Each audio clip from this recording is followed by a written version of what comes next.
بسم اللہ الرحمن الرحیم۔ السلام علیکم ناظرین، ٹرینڈز انفو کے ساتھ میں ہوں آپ کا میزبان ارباب ارشد مرزا۔ آج ہم بات کریں گے یونان کے سمندر میں آنے والے خوفناک حادثے کے بارے میں، جس میں 298 پاکستانی جو ہیں وہ لقمہ اجل بن گئے ہیں۔ یہ وجہ کیا بنی، یہ واقعہ کیا تھا، اس کے بارے میں آج تفصیلاً بات کرتے ہیں۔ سب سے پہلے میں آپ کو بتاتا چلوں کہ یہ بحری بیڑا تھا، بحری کشتی تھی جو کہ لیبیا سے اٹلی جا رہی تھی، اور اس میں وہ پاکستانی سوار تھے جو کہ جس کو ہم اپنے عام زبان میں ہم کہتے ہیں کہ ڈنکی لگا کے وہ دوسرے ملک شفٹ ہو رہے تھے۔ اس کی دو وجوہات ہو سکتی ہیں، مختلف وجوہات ہو سکتی ہیں، جیسا کہ کچھ لوگ ہوتے ہیں وہ جاتے ہیں اپنا بہترین مستقبل بنانے کے لیے، کچھ لوگ پریشان ہوتے ہیں، ملکی معاشی حالات آپ کے سامنے ہیں، ہر بندہ روزگار کو لے کے پریشان ہے، اور بہت سے لوگ جو ہیں وہ کچھ لوگوں نے مقروض ہو گئے ہیں اپنے قرض اتارنے کے لیے، کچھ لوگ اپنی فیملیز کے روشن مستقبل کے لیے وہاں شفٹ ہو رہے تھے، کیونکہ جو پراپر وے ہے، جو لیگل وے ہے، اس میں بہت ایکسپینسو ہو جاتا ہے، اس میں آپ کا کروڑوں روپیہ، لاکھوں نہیں بلکہ کروڑوں روپیہ اس میں آپ کا لگ جاتا ہے، جو کہ آپ کے ایجنٹس لے لیتے ہیں، اور جو آپ کا امیگریشن میں یا گورنمنٹ کی جو فیس وغیرہ ہے اس میں لگ جاتا ہوتا ہے۔ اسی طرح کچھ ایجنٹس ہوتے ہیں جو کہ انسانی اسمگلنگ کرتے ہیں تھرو سمندری راستہ، وہ آپ کو بارڈر پار کراتے ہیں۔ جب بارڈر پار کر لیتے ہیں، ان کے ایجنٹس وہاں پر موجود ہوتے ہیں، جو کہ وہاں پر موجود ایجنٹس آپ کو ریسیو کرتے ہیں اور آپ کی وہاں پہ امیگریشن کلیئر کراتے ہیں، اور آپ کو جو ہے نا کچھ عرصے بعد یا تھوڑے عرصے بعد آپ کو ویزا یا ادھر رہنے کی جو ہے نا اتھارٹی مل جاتی ہے۔ اس سے پہلے جو ہے آپ انلیگلی وہاں پر موجود رہتے ہیں۔ اس میں 298 پاکستانی جو ہیں وہ لقمہ اجل بن چکے ہیں، 310 اس میں سوار تھے، 12 جو ہے وہ قدرتی طور پہ آپ اس کو معجزانہ کہہ سکتے ہیں، یا ان کی قسمت اچھی تھی کہ وہ سمندر کے اندر جو ہے کشتی جب ڈوبی اس میں لقمہ اجل نہیں بنے۔ اور جو 298 پاکستانی تھے اس میں زیادہ تر کا تعلق کوٹلی اور آزاد کشمیر کے علاقے سے ہے، جس میں 150 کے قریب جو ایسے افراد ہیں جن کا تعلق آزاد کشمیر سے ہے، اور پنجاب کے علاقہ گجرات، وزیر آباد، اس کے بعد ڈسکا کے علاقے سے کچھ لوگ تھے جو کہ شارٹ کٹ کے طور پر بیرون ملک شفٹ ہو رہے تھے۔ اس میں دیکھا جائے تو جہاز جو تھا اس کے حادثے کی وجہ کیا بنی تھی۔ کہا جا رہا ہے کہ جو سمندری جو کشتی تھی وہ تقریباً 150 سے 200 فٹ کا اس کا حجم تھا، اتنی بڑی سائز میں بھی اتنی بڑی نہیں تھی، وہ بیچ سمندر میں خراب ہوئی۔ ادھر کی لبنان کی جو حکومت ہے 3 دن 4 دن انہوں نے اس کو اس طرح ریسکیو نہیں کیا جس طرح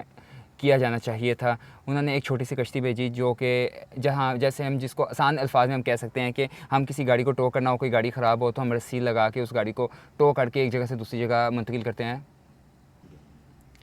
جو آسان الفاظ میں آپ کو بتا رہا تھا کہ جو ہے کشتی وہ گاڑی کو ٹو کرتے ہیں، اسی طرح وہ یونان کی جو حکومت ہے اس نے جو کشتی سمندر کے اندر خراب ہوئی اس کو ٹو کرنے کے لیے ایک اپنا بحری بیڑا بھیجا، جو کہ اس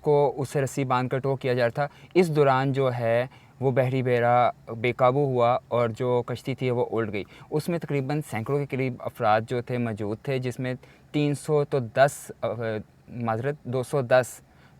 جو افراد تھے وہ پاکستانی تھے، جس میں سے 12 افراد جو ہیں نا وہ وہاں سے زندہ بچ جانے میں کامیاب ہوئے، باقی جو ہیں 198 افراد جو تھے وہ لقمہ اجل بن گئے۔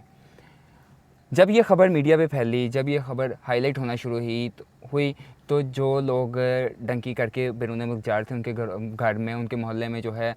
وہ صف ماتم بچ چکا ہے، کوحرام آ چکا ہے، ان کے گھر والے پریشان ہیں، اپنوں سے کوئی رابطہ نہیں ہو پا رہا۔ جو پاکستانی بچے ہیں ان سے ادھر وہ جو یونان میں پاکستانی سفارت خانہ ہے انہوں نے رابطہ کیا ہے، اور ان سے معلومات لی گئی ہیں کہ ان کو کس ایجنٹ کے تھرو انہوں نے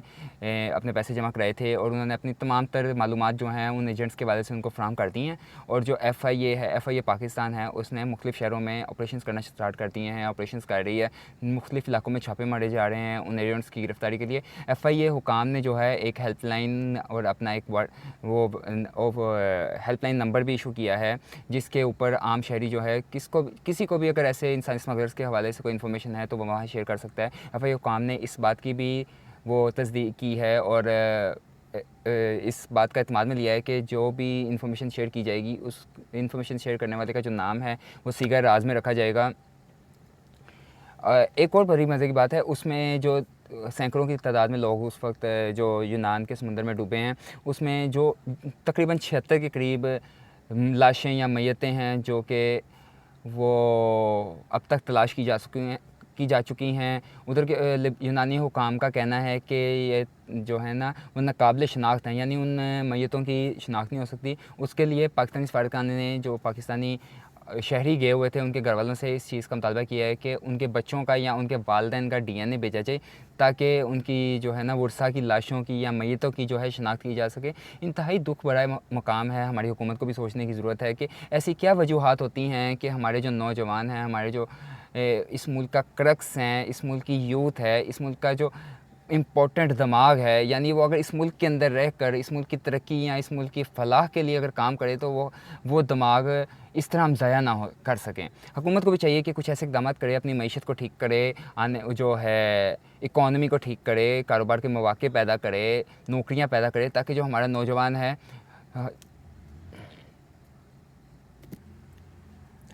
جو ہے اس کو مایوسی نہ ہو اور وہ آنے والا مستقبل اپنا اس ملک میں محفوظ سمجھے۔ چلو کیا کرنا تھا اب آپ